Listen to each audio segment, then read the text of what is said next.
meeting to order. Yep. Call meeting to order. April 7th, 2015, 9:40 a.m.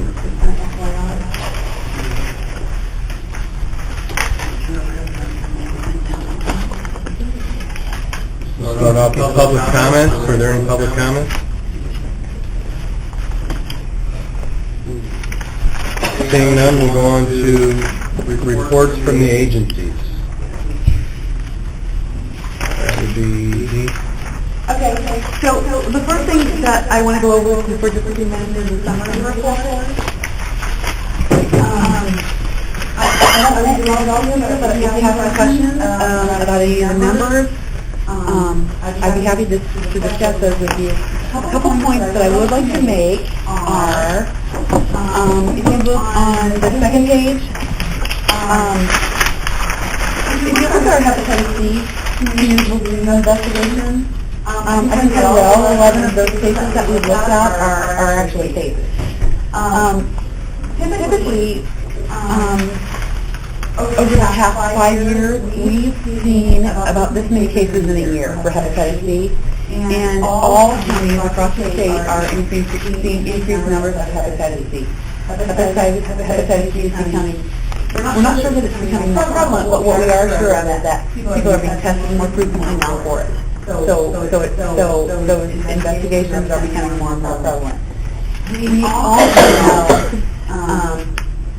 and I also do agree with contract list. The only thing that isn't on there that I'm going to be applying for this week is a body art grant. Let me explain the connection between all this. I can send my environmental sanitarian and my environmental health director training, that's free training, and it will allow them to go into establishments that do body art, so tattoo parlors and tattoo establishments, and to do inspections.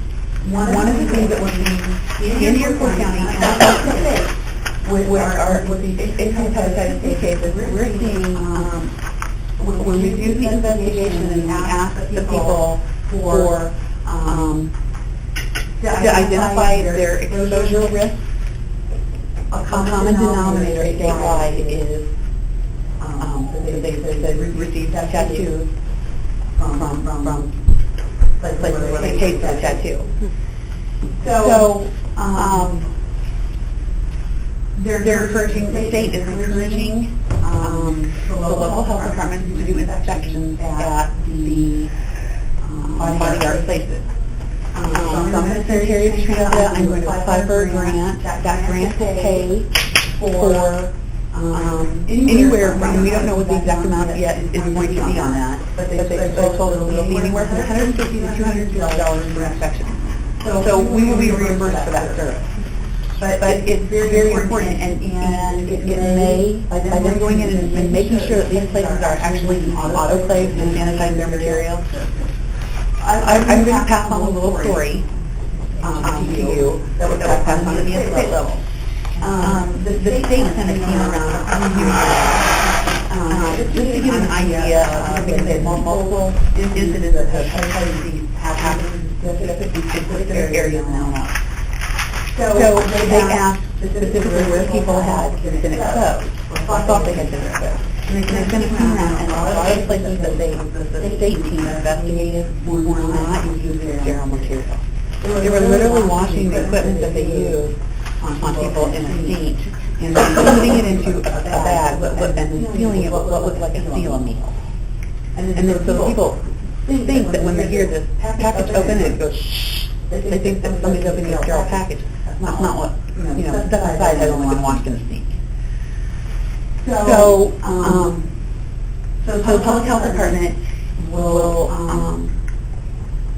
go for training and start inspecting these places to make sure that the equipment that they're using is sterile, that the expiration dates have expired. There'll be a huge checklist, like going to inspect a restaurant. And hopefully, when that happens, statewide, as well as Iroquois County, will see some decrease in hepatitis C cases. Are they a business license? Yes, they're licensed business. And insured? Do they have to be, That I can't tell you. or like liability insurance or something? I can't tell you.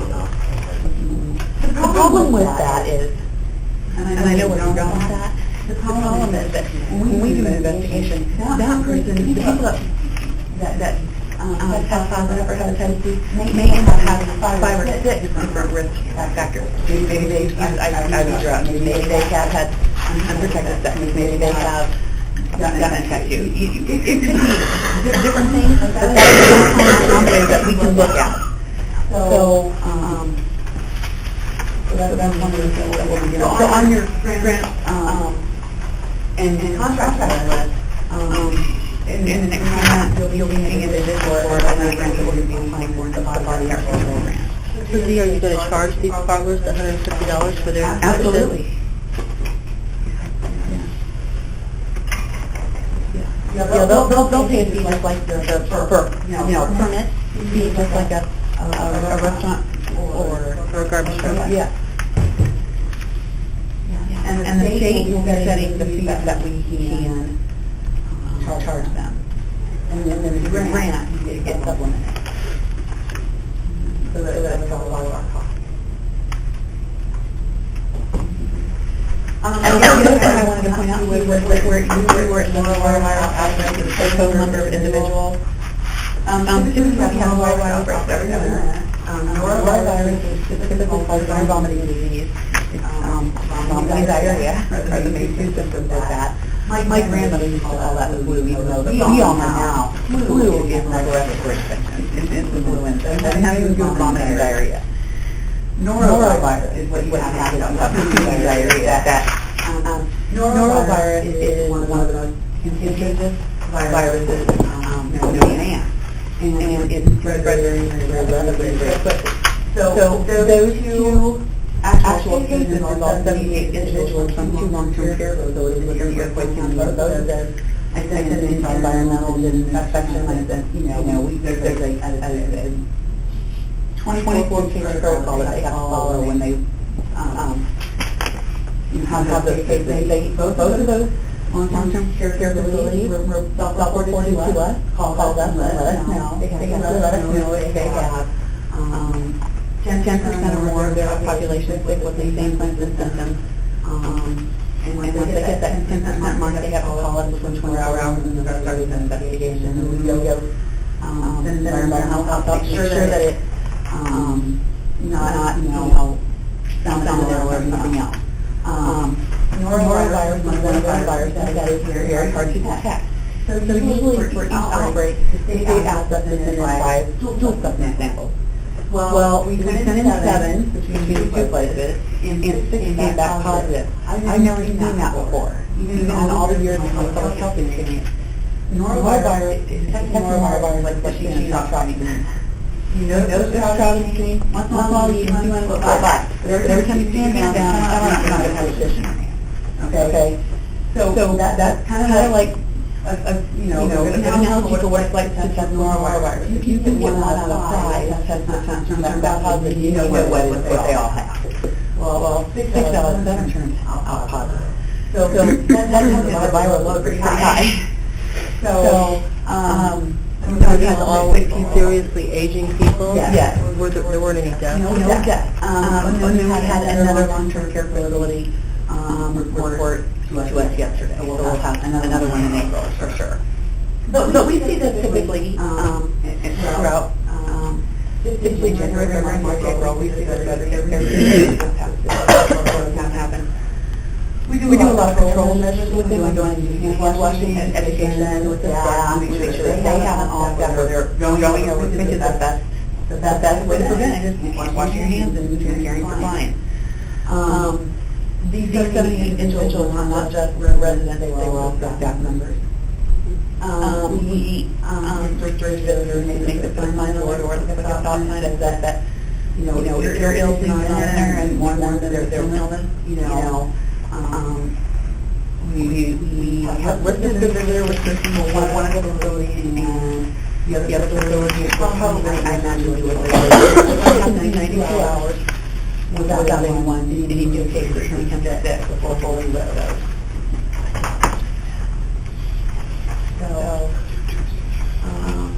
that's what I want to get back in right now. Wonderful.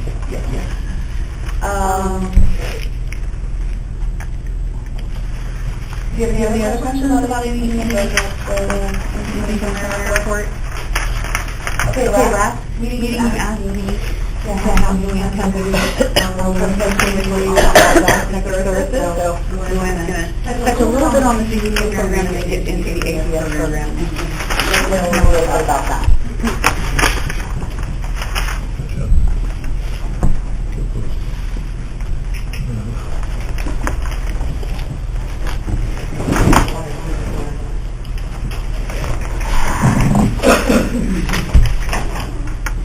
And not capable of introducing yourself, but this is Luann Armstrong, who's the Senior Services Supervisor for the Area County Public Health Department. My name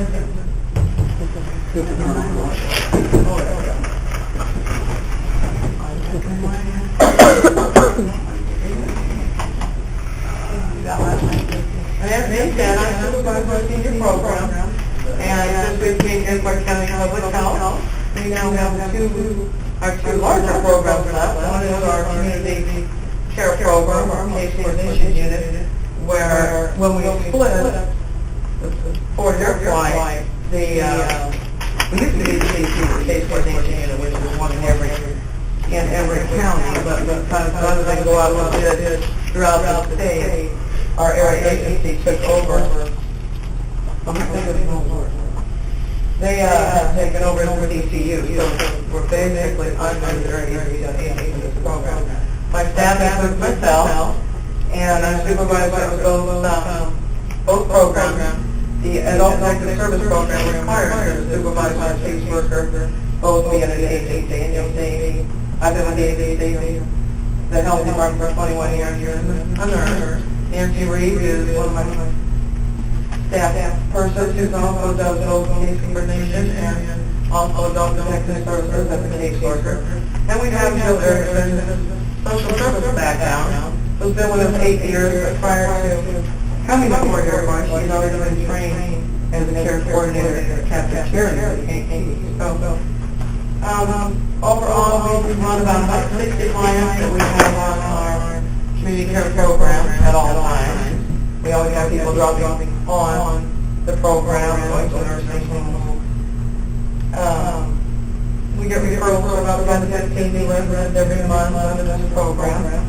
And the state also requires 100% nursing home pre-screening in the goal of diverting people from the nursing home, remaining in the community with some of these services. But we can go over those more at another meeting. Adult protective services, our fiscal year for Department of Aging starts July 1. So we've had 40 cases of abuse, neglect, and exploitation since July. And you'll see we run a little higher than the state average with financial exploitation. 61% of our individuals, some of them have combined forms of abuse, but 61% involve some sort of financial exploitation, whether that's theft, whether that's family members moving in that can't get a job, or they don't work, or had drug problems. Neglect runs second. Emotional abuse kind of ties into often a lot of our cases. And you'll see we don't have any sexual abuse on there, but that's rarely reported. But physical abuse, we start to see more reports of physical abuse. Vulnerable older adult reports, that's your self-neglect disorders, the individuals that live in desirable conditions. And then we also do bank training. It's required that the financial institutions get trained in financial exploitation every 3 years. They try to make financial institutions mandatory reporters, but this is kind of a compromise that the banking have not gone along with that. All these numbers are banking, and as I said, every county has a CCU. Area agency is actually our CCU right now. And both our programs are funded by DP for service. Skip some of that for you. The important thing with this is that the programs kind of work together. We address the elder abuse problem with the full of other services. A lot of our challenges in all the programs, though, is family members are living far away. They lack informal support. We're dealing with the size of the county. We have some of our service limitations that we found are limited transportation, show buses really stepped up in providing some additional options as far as the bus runs hourly throughout Waseca, because we have no taxis, we have no other source of transportation. They've really been working with us on trying to find ways to address that. Lack of affordable housing, we're kind of limited in the subsidized housing we have for our older adults, or when we address some of the issues in the home state of self-neglect, we have individuals that need to move, or they live in poor housing conditions, but finding them another place to live, when everybody knows each other, I don't want them living in my rental, or those kind of things. Medication management, the state's trying to address that, as far as oftentimes your readmissions to the hospital because of people not taking their medications right, and they're looking to add medication dispensers, but we still have to address bills. Affordable private pay, Medicare, you're seeing people going home from the hospital that used to be covered in a nursing home or a Medicare stay, but now they don't qualify, so they're either having to go to the nursing home private pay, which or return home with inadequate support services. And we're challenged with the budget cut. Getting into adult protective services.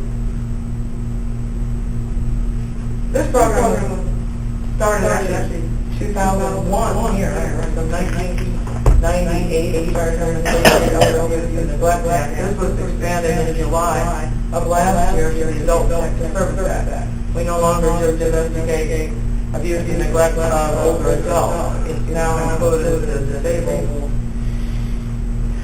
18 to 59 population. We've had programs with Catholic Charities given over 2001 because of this factor. They have given us the program. So we investigate reports for the exploitation of adults age 60 and disabled adults who are either intellectually or behavioral disabilities, mental health, developmental disabilities. The Office of the Inspector General used to do those. They only had 5 investigators in the whole state, and there's some bad outcomes in the city, so the Department of Aging picked up that program in July of 2013. So the Department of Aging sets our standard. Our area agency on aging helps us enforce these standards. This is my brochure. And then as a local provider agency, we do the actual investigation and comply with the standards of the Department of Aging. Oftentimes we're the first ones to go out when we have a situation where reports of abuse have been referred to us. We get a lot of our referrals just from personal self-report. We get a lot of agencies, law enforcement, they may be going out to a house, there's family disputes going on, there's concerns, but it's not anything that law enforcement can do anything about as far as the police report. Banks now, we're seeing more and more reports of financial exploitation reports from banks because of these state training. We, because we're not lawyers, police, we have a APS multidisciplinary team that meets once a month, and on that we have police, mental health, per-state legal systems, law enforcement, nursing, and they're kind of our resource that we discuss cases. Our Title VII funds help support the MT in addition to our training. So a lot of times you hear we've heard other people didn't do anything, or adults do. And part of that is because this is an advocacy model and an intervention model that we are limited to what the older adult or disabled adult allows us to do. So as the advocacy intervention model, we recognize that the victim of abuse and neglect is in a vulnerable position. We assist them through the interventions, a lot of times it's through our community care program, maybe the caregiver program, with the personal management. But everybody has the right to self-determination, so we go out and see the individual, and I don't want you, we don't need anything, decline services. We have to respect that.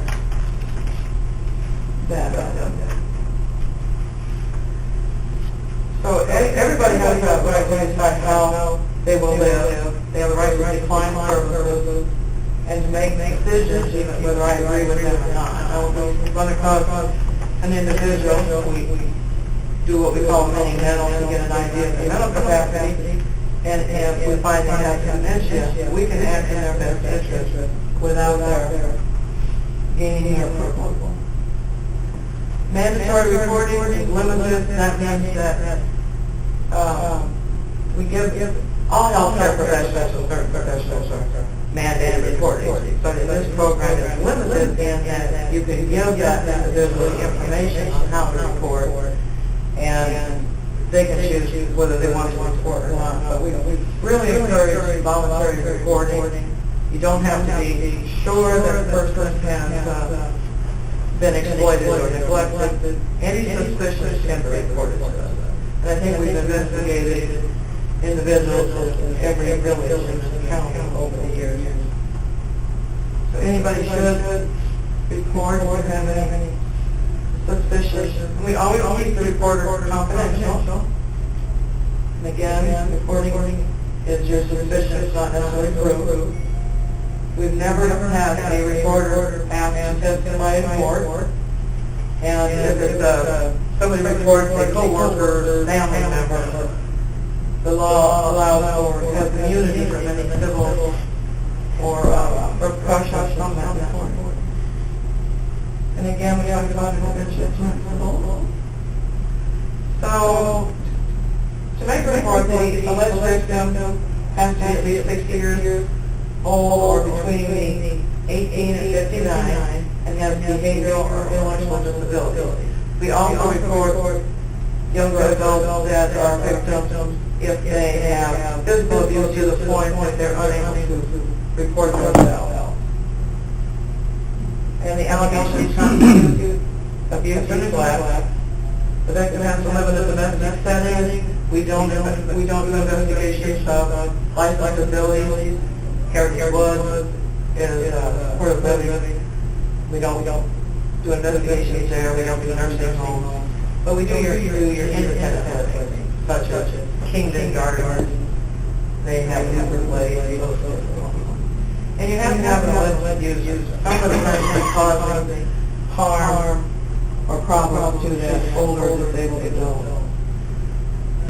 Physical abuse is causing physical pain or injury, of course. And maybe so much as they have an report that a caregiver and the older adult was getting into it and she got mad and everything. Well, that was true. But it, he actually said he did that, but they in those cases, we go out and try to remedy the situation, get the abuser out of the home, or whatever. Sexual abuse is oftentimes, we don't see this much reported. We probably might more so when we added a younger adult, but it sometimes moves into one of our, we might go out and see somebody for emotional or neglect, and we've had cases where they say, my caregiver or the neighbor would take me to the store, but I have to be able to hold my leg while I drive down the road, and that kind of moves into possible sexual abuse, but it's as you would say. Emotional abuse is your verbal assault or harassment. Fortunately, the individual can do something that they probably wouldn't otherwise do. It could also be, our older adults have their animals that they're so attached to that becomes a family. And the abuser may threaten that older adult that if you don't do what I say, if you don't give me your money, I'm going to kill your cat, I'm going to kill your dog. It also could be that if you don't do what I say or give me your money, you won't see your grandchildren. And so that's, of course, crushing our disabled adults.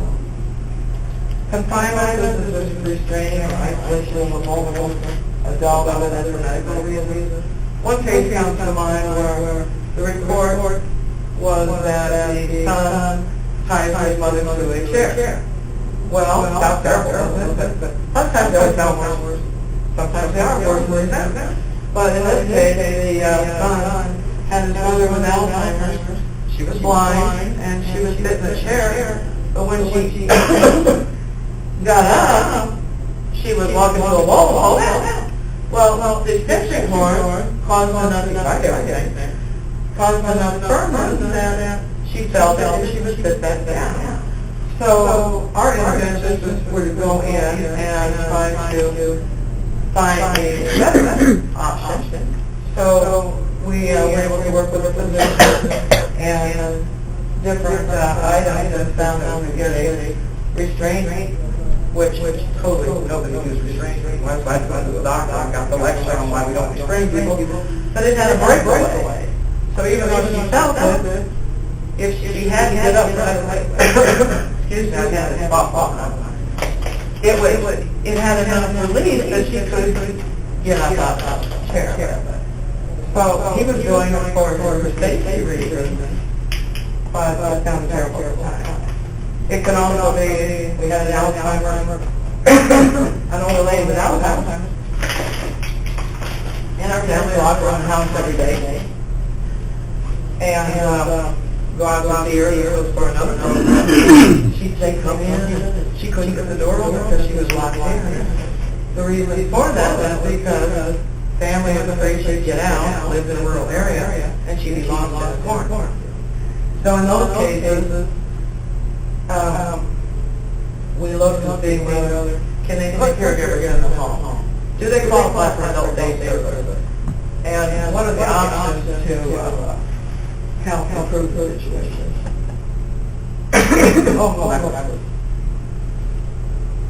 Half the neglect is the failure of the caregiver to provide the vulnerable adults with the necessities of life.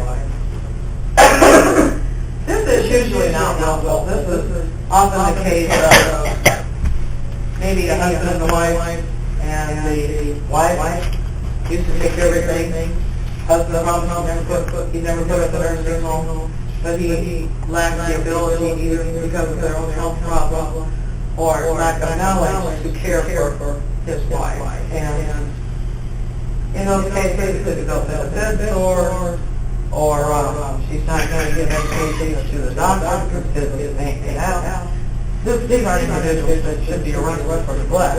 There are those that need care in the home or education.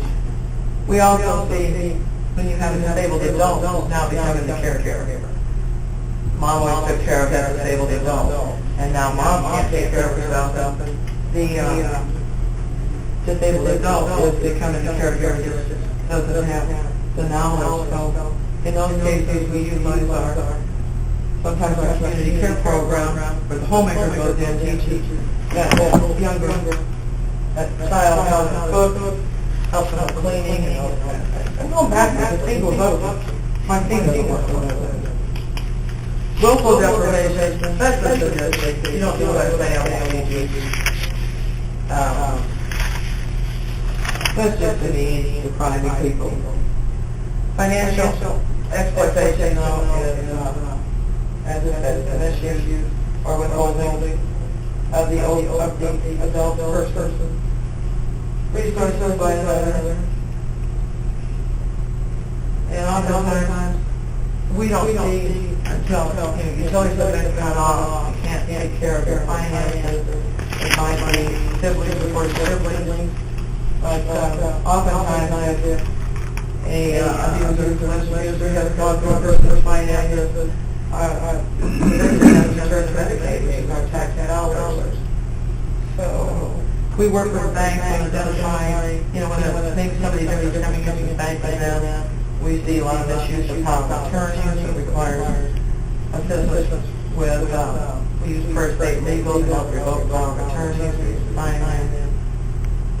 Those cases get a lot more complicated than all the I mean, there are times when the girls go in and you've seen somebody, I'm going to use this for example, somebody, one child talks the mother into having their name put on the checking account, and all of a sudden that child has a new car, and they're getting up their clothes, and, you know, all this stuff, but then you go to the actual person and they say, Luann, you know what, I'm 75 years old, my doctor says I'll probably live another 2 or 3 years, or for whatever reason, they're going to get my money anyway, I don't mind if they have some of it now. Then you back away. But then you also have situations where that person, that older adult, will say, well, no, I really didn't give them permission to spend that money, but that's my child, and I don't want them to go to jail. And that's where you know, law enforcement can't do anything if they're not willing to press charges. But we can help the older adults understand that, you know, the life potential of being affected, and work with them on trying to, you know, keep enough money for their. You can't get the money back against the IRS or anything like that. We had a case of a caregiver, a friend of the older adult. She was in her 90s, really sharp, couldn't see, almost deaf, and she had the caregiver for years, and the caregiver helped her with the bill. So she would write on the bill for the older lady, and the lady would sign it, and it was an alert bank of the abuser that notified us, because all of a sudden, $1,700 a month, she was being paid, and then $17,000 a month. The older adult was convinced that you're running out of money, and had her sell off 40 acres of farmland, and went through that. We went out to see the older adult, took a couple of visits, and originally she said, no, call the police. You know, she's my friend. Well, our law enforcement MP member, he went out on the phone and let him come out and talk. So he talked to her, and he just loved doing stuff. Then she was going to look into and press charges, but even with that, she said, okay, she's going to come back tomorrow because I need somebody. I don't have to take care of herself. In that case, and she was able to pay privately, but we were able to get another homemaker agency that was, you know, reputable, that was able to put the same services in the home. Know that all the family she had was a niece and nephew up north, but the abuser was charged for financial exploitation, but she only got back maybe about $50,000 out of the $150 that was stolen from her. Luann, did that lady work for an agency? No, Was she private pay? And when she knew we were on her, she brought the title of her mom's trailer from pension, and got the same thing for another. So, but we see a lot of the financial exploitation that our folks have always helped out the kids, you know, they run for their money. You see the sibling will report for sibling because mom's cut down off. So, but our job is to gather the information, and if it is something that they agree to press charges, then we work with law enforcement, because we actually get in the home and able to get those bank statements with a willing adult. Sometimes I don't get those, I can't sign it. The state is, for years, been trying to also add self-neglect, which also here vulnerable older adults. And this is the case where you don't have to have an alleged abuser. The individual lives in poor housing conditions, are taking care of themselves. So, again, you have the right to self-determination, and the problem has been delayed so long is because the state doesn't know what the magnitude of the problem is, and what are going to be the resources to address the situation. And also, because of the right to self-determination, at what point do you take person's rights away from them? You know, somebody's diabetic, chooses to eat, and they understand that it's going to cause them problems, they have the right to do so. So, coming to the next fiscal year, which starts in July, we will have to start a, you would think the up button would mean go forward, wouldn't you? So, self-neglect, it says there, no external user. These are your folks, you probably all named in the county. hazardous living conditions, maybe inadequate wiring, no indoor plumbing, no heat, unsanitary living conditions, all without building the houses where the cat is running off the counters, or even we used to do hotels, they set up bed boxes that were covered with cat feces and everything else, litter floors. We get reports that there's horrible conditions, and we'll go out there, that doesn't look bad. Well, yeah, I'll have to remember, you know, with all these TV shows, you know, now you have all these, you know, Buried Alive and all these TV shows that you see where people pour in the mountains, piled up in their mountains, and all there is a pathway. We see worse. We see houses where there's no pathway. You ring the doorbell, it takes them 25 minutes to come and answer. You just have to stand outside and wait, because they have to make a path to get to the door, because there's no path. We've all been in this. First, there's no evidence now, because they'll just turn you away. Moving slowly, you know, you're here for your well-being, and there's the kids, you know, I go on a day where it's freezing out. You're going to make me stay outside, and you get yourself in a house. Lou's very good. Her team is very good at getting in the house and getting them the people to know that we are there to help them, and that we can be trusted, and that we're not going to force them to do anything that they don't choose to do. And it's years for them to get this way, so you can't make changes overnight. I know a lot of times when we get a report, I carry it as you want. A lot of times the first report is like, you just go in there, clean it out, it's going to be better. I have followed, you know, we only have code enforcement, I think it's secret. And so as they develop standards for stuff like that, we're going to have to start addressing some of these issues and probably form a community of community partners to see how we're going to deal with the cat, the breed, the funding is going to be needed if they are valuable. So, as we said, you know, part of our conflict is that we can only do what that person allows us to do, whether it's elder abuse or self-defense. But if we come across somebody that lacks mental capacity, is unable to understand the consequences of their decisions, we go ahead and investigate and work with in their best interest. So I can't talk to a son who's financially abusing his mother because she says I can't.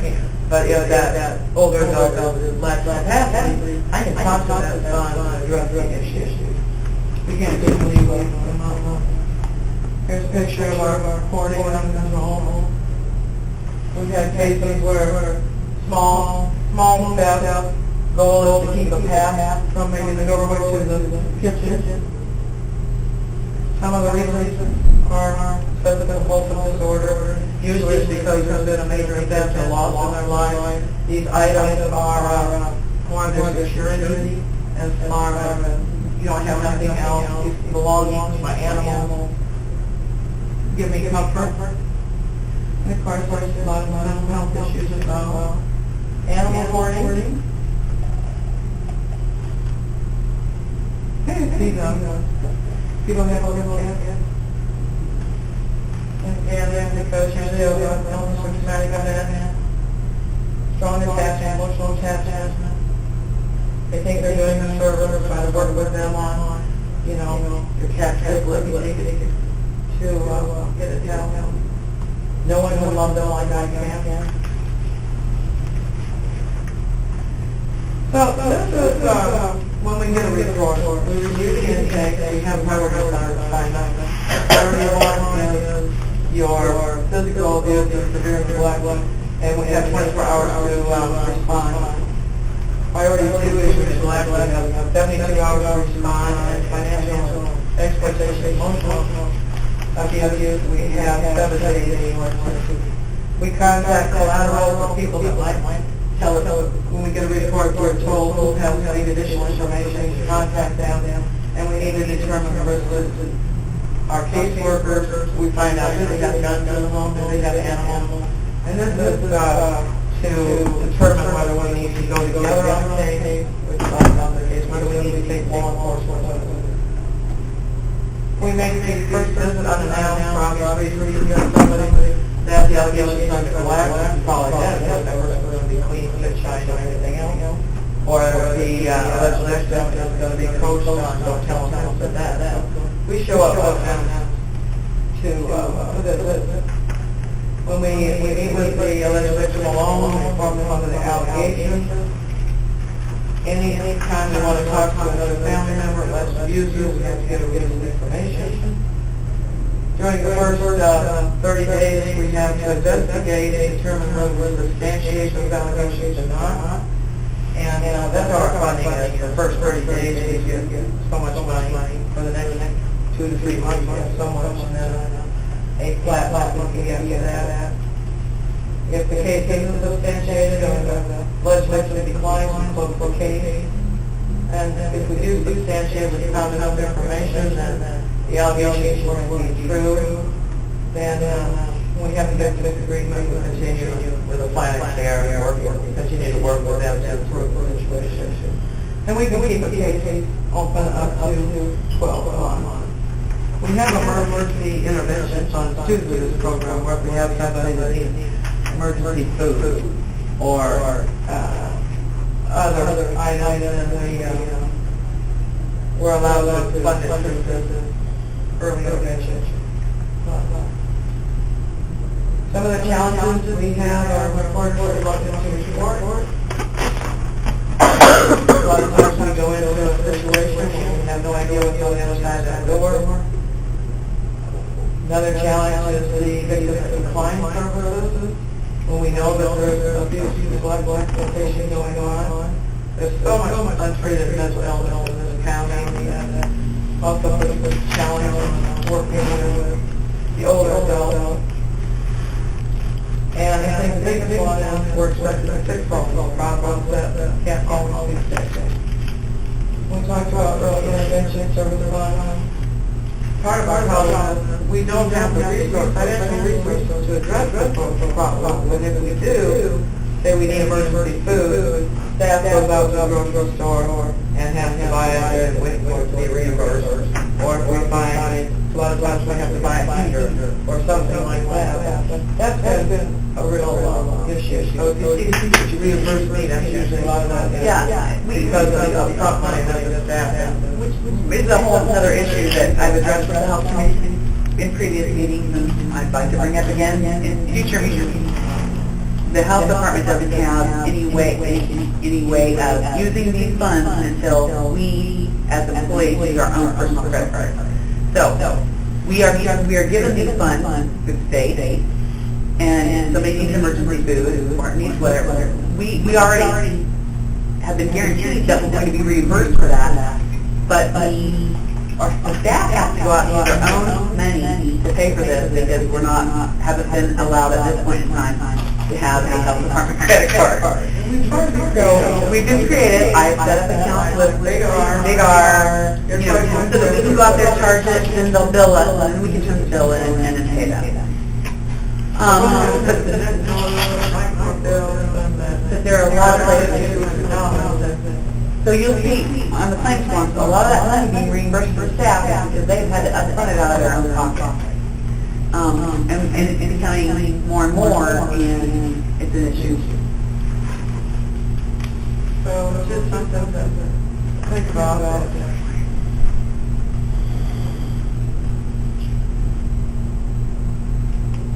And so that's kind of it in a nutshell.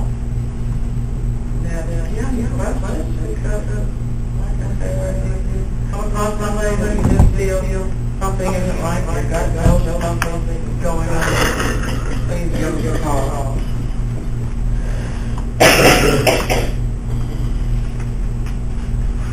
There's a little bit about what they do in the adult.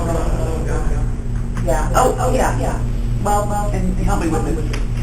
I'll just use an example. We have a client that we're helping care for now. I have to be very careful so that I give any identifying information away, but he's a disabled, very young adult who is living with out of state with one parent, and was very neglected beyond belief. Never had a bed to sleep in. the nutrition so malnourished that it was almost unbelievable that that happened in the United States of America. Had never brushed his teeth, so the teeth were all completely rotten. Nancy Reed has been an unbelievable amount of time helping the family, and an unbelievable amount of out-of-pocket money that for bigger things for him that aren't going to get reimbursed, but also things that need to be reimbursed. Made a lot of effort with making sure that this person could live with the other parent here in Floyd County. The other parent has more than proof that they are willing to take good care of this individual. But you have guardianship issues, you have financial He just some autism, and so we first, when we met with him, cute little guy, but real shaky and everything. The other state actually had a mental protective service case on him, and why he never had a guardian at age 18 beyond anybody. So we're going through the issues of going to a doctor. He's technically his own person.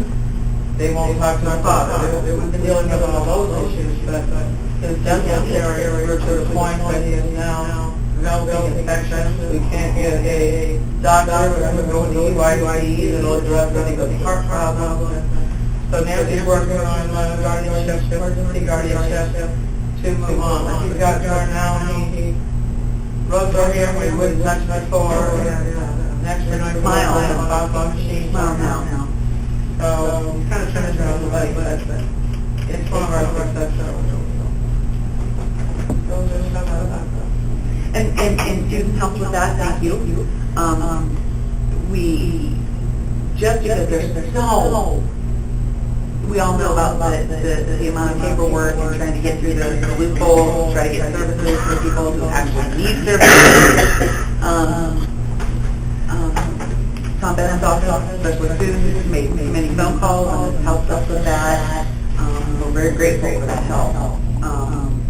There are people out there that just need to be helped and make a difference, change people's lives. So we appreciate all that.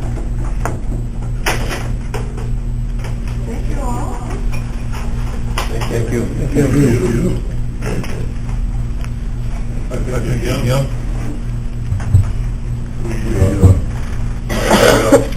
details and generalities that a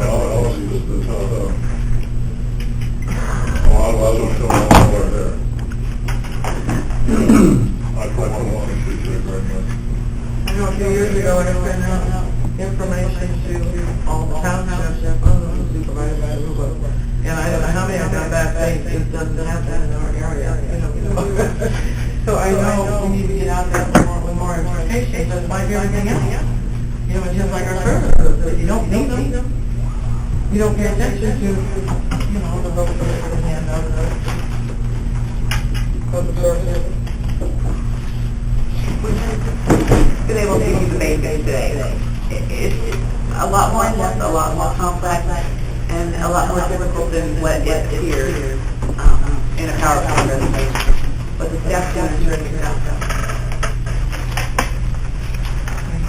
Thank you.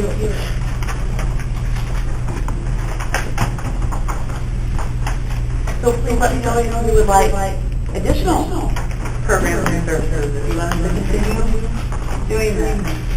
We talked a little bit, I haven't had an opportunity to really talk about what we're going to be presenting, but now that these are being recorded, at least the county board members who aren't here for the committee meeting can view the same education. Yeah, it's recorded. You're good. It's good. Still it recorded. Isn't there some law that if you report something, you have to let them know?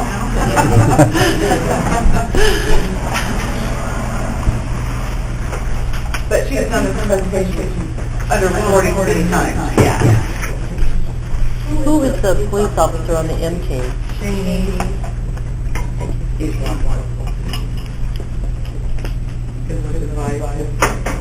I for one would suggest that we continue the So for the next meeting, what would you like to see? What program would you like? How about moving to these investigations? Since we started talking about that a little bit today, how about if I do a follow-up on that? That be okay? Mm-hmm. Yes. That'd be great. Put it on the agenda. Thank you.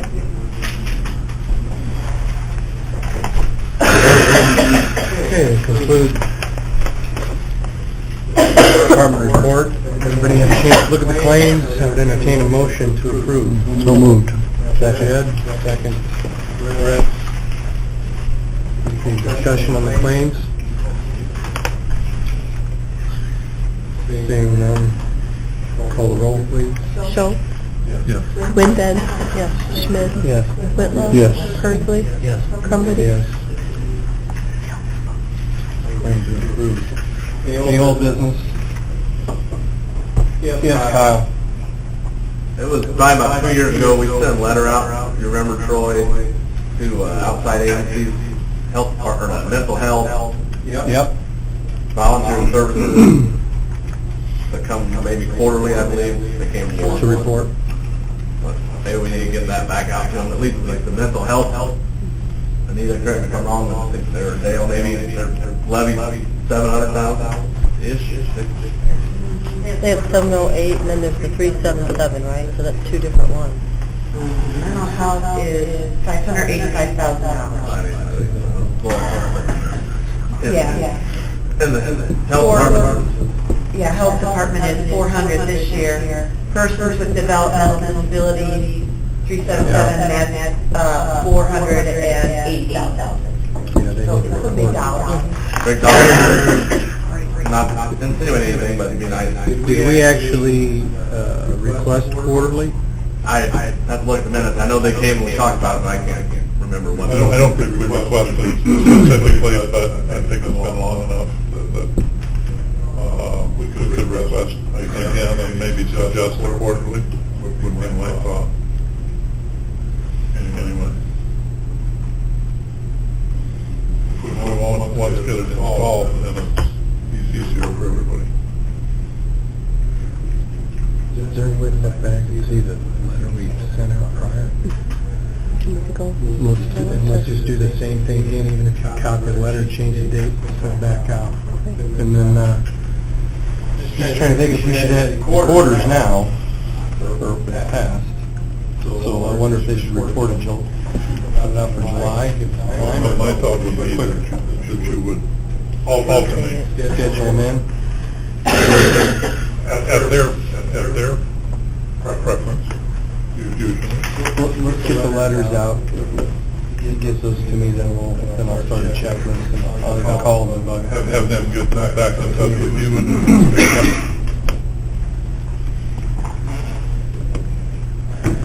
Let's just say the goal would be to have them all report by the July meeting.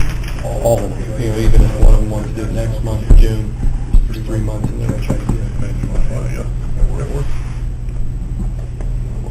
in July. And not all of them at the July meeting.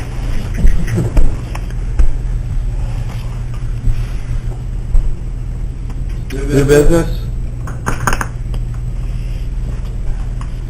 Hearing none, I would entertain a motion to adjourn. So moved. Susan? Second. Second by Dale. Any discussion? All in favor to adjourn? Aye. Opposed, same sign. Meeting is adjourned.